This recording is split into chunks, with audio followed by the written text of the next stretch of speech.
अभी दिल्ली में दोनों प्राइवेट सेक्टर में भी और गवर्नमेंट सेक्टर में भी वैक्सीनेशन काफ़ी अच्छे से शुरू हो गया है। कल सरकारी उसका भी कई जगह मनीष जी गए थे, सतेंद्र जी गए थे, उन्होंने मुआयना किया था। आज ये प्राइवेट का देखने के लिए आए हैं। मुझे लगता है कि अब एक तरह से जो प्रोसेस हैं वो सारे ठीक से लागू हो गए हैं। एक ही सबसे बड़ी दिक्कत आने वाली है आने वाले समय में कि हमें सप्लाई बहुत बड़े स्केल पे चाहिए और अभी बहुत कम वैक्सीन आई है।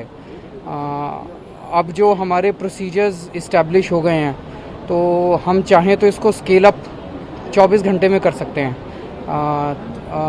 और बहुत बड़े स्केल के ऊपर कर सकते हैं। लेकिन वैक्सीन की प्रोडक्शन की कमी है। अगर वैक्सीन हमें सारी मिल जाए तो जैसे मैंने कहा था, हम चाहते हैं कि 3 महीने के अंदर पूरी दिल्ली को हम वैक्सीनेट कर दें। वो टारगेट अचीव करना संभव है। अब केवल और केवल एक ही अड़चन बच गई है कि वैक्सीन की हमें सप्लाई ठीक हो जाए। सर, ऑक्सीजन की जो बात हो रही है किल्लत की, कहीं ना कहीं सुप्रीम कोर्ट भी सुनवाई कर रहा है, हाई कोर्ट भी। आज सुप्रीम कोर्ट ने साफ तौर पर केंद्र सरकार से कहा है कि 700 MT आपको जो ऑक्सीजन है वो देना ही पड़ेगा दिल्ली सरकार को। इसके अलावा ये भी कहा है कि 3 दिन में जानकारी दे कि ऑक्सीजन की क्या स्थिति है, कितनी सप्लाई की है, तमाम सारी चीज़ें। ऑक्सीजन की काफ़ी किल्लत है, आप लोग देख ही रहे हैं। ऑक्सीजन तो सबसे ज़्यादा इम्पोर्टेंट इस बीमारी में ऑक्सीजन ही है। लोग जब ऑक्सीजन लेवल डाउन होता है तो उनको पहले कम देते हैं, फिर ज़्यादा देनी पड़ती है। ऑक्सीजन की कमी से पिछले कई दिनों से जूझ रहे हैं और केंद्र सरकार के साथ मिलके काम कर रहे हैं हम लोग। हमारी पूरी कोशिश है, केंद्र सरकार को पूरे देश का भी देखना पड़ता है, तो उनके साथ मिलके काम कर रहे हैं। हमारी पूरी कोशिश है कि दिल्ली को जितनी ऑक्सीजन चाहिए उतनी ऑक्सीजन मिले।